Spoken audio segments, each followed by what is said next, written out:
Saludos a todos, muy buenas y bienvenidos a Madridismo al Día. Victoria del Real Madrid 91-88 frente a Olimpia Milán con prórroga incluida, donde volvió el espíritu del Within Center. Porque yo hoy, más que de hablar de cuestiones baloncestísticas, de rebotes, de acierto en el tiro, de selección del tiro, de la capacidad y el ritmo, voy a hablar también de valores más intangibles, ¿no? Porque hoy era un partido donde teníamos que competir frente a un equipo que es verdad que llegaba con algunas bajas, pero que ha demostrado ser un equipo súper potente y es uno de los mejores, evidentemente, de la Euroliga. Y francamente, cuando llegas en una situación tan crítica, con muchos problemas de juego y con un rendimiento bastante pobre durante varios partidos, hay que ganar como sea. Y en esos momentos donde el equipo, pues es verdad, ha tenido bastantes altibajos, de positivo a negativo y de negativo a positivo, pues al final sacar este partido creo que tiene muchísimo valor, con varios jugadores que a título individual era importante rescatar o que dieran ese paso al frente, al margen del evidente Sergio Llull,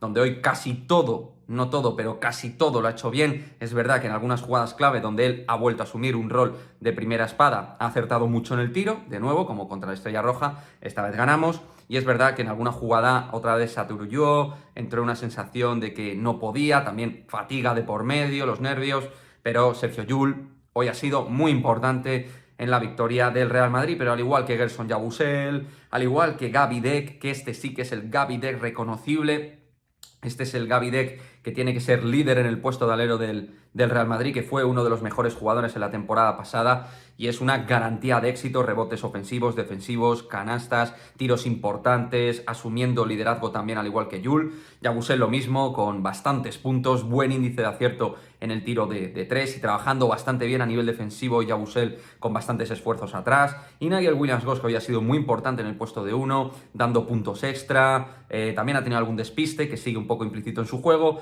pero vaya, este Nigel Williams-Goss sí que se ha sentido dentro del parquet hoy, hemos sentido que estaba ahí Nigel Williams-Goss en beneficio del grupo y también asumiendo un rol protagonista. Así que creo que son notas individuales hoy muy importantes, más que el juego coral que ha dejado que desear en el segundo cuarto, por momentos del tercer cuarto, con un parcial también muy potente, ¿no? Subrayado sobre todo en el partido que han hecho jugadores como Albiti, Damon Hall, que es espectacular, Marcon Delaney, que también ha dejado detalles importantes. No me quiero olvidar del partido en la zona de Kelly Hines, que ha estado peleando también absolutamente todo. Y luego, pues sí, toca hablar también de la salida de Tavares, de esas dos faltas técnica y antideportiva que han sacado a Eddie del partido. Bueno, creo que Tavares puede tener parte de razón, pero al final, en esa situación de protesta, puedes dejar al equipo con el culo al aire, eres uno de los jugadores más importantes y ya ha vuelto a pasar esto, ¿no? Al margen de que el arbitraje hay muchos puntos que ha tenido que resolver de otra manera y que ha dejado que desear, no creo que haya sido el peor partido que nos hayan arbitrado en casa y aún así, pues Tavares creo que ahí no ha tenido ese punto de frialdad que tiene que tener un jugador top como él, que entiendo que es humano, pero también para mí hoy se ha equivocado al margen, insisto, de que le han podido dar alguna falta de más, ¿eh? Le han dado en alguna ocasión sobre la espalda, sobre el brazo, pero Tavares ese tipo de cuestiones tiene que saberlas manejar bastante mejor. Poirier ha tenido que asumir minutos, viene de un momento duro, también en el rebote defensivo ha ido mejorando, en la prórroga el equipo ha aguantado bien físicamente, eso me parece muy importante después de los sobreesfuerzos, de los partidos, del desgaste mental, de la ansiedad y los nervios que tiene este equipo en la peor racha de la era Pablo Lasso. Este partido, chavales, es eso, el carácter competitivo, las ganas de ir arriba, de sacarlo adelante como sea. Sergio Llull ha sacado valor de donde ya no cabía.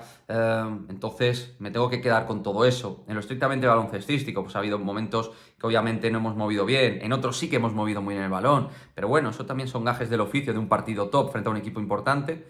Que nos ha puesto las cosas muy difíciles, nos ha puesto contra las cuerdas. Y sacar partidos así creo que también puede afectar muy positivamente en el aspecto de concentración de cara a próximos partidos, ¿eh? Vamos a ir recuperando gente, el equipo tiene sus deficiencias, sus recursos en algún aspecto limitados, pero creo que tenemos un buen equipo, hemos jugado muy bien baloncesto por momentos. Las cosas que tengamos que hacer en verano, espero que las hagamos, porque hay que hacerlas, no hay que obviarlas, pase lo que pase, pero ahora mismo tenemos que rendir y el entrenador con la función de sacar lo máximo, tanto de la primera unidad como de la segunda. No me quiero dejar algún triple importante de Thomas Heurtel, que no ha hecho un buen partido, pero sí que ha anotado alguna canasta muy importante el base galo. Y bueno, con eso me quedo en líneas generales, tanto a título individual como colectivo, de esos partidos importantes, duelos directos. Le metemos un partido a Milán después de que nos hubiera recortado en la jornada anterior y tenemos que mantener, porque el primer puesto no lo veo viable frente a un Barça superior a día de hoy. Y creo que el segundo puesto tenemos que cerrarlo como sea de cara a tener pues un duelo lo más asequible, teniendo en cuenta que es Euroliga y teniendo en cuenta qué equipos hay por ahí, lo más asequible posible. Así que nada, victoria frente a Messina, victoria de un Real Madrid, pues eso, que ha demostrado empaque, que ha demostrado sangre, y este es el Real Madrid con esa afición, ¿no? Hoy me ha transmitido la sensación de que el Wizzing ha vuelto a renacer, ¿no? Como la de Fénix, pues parecido, y sí, ahí hay vasos comunicantes, pero parecido a lo que pasó, en cierto modo, en un nivel menor obviamente, pero parecido a lo que pasó en el día de ayer en el Santiago Bernabéu con el partido del Real Madrid-PSG. Pues si el espíritu del Bernabéu ayer apareció, hoy apareció el espíritu del Wizzing.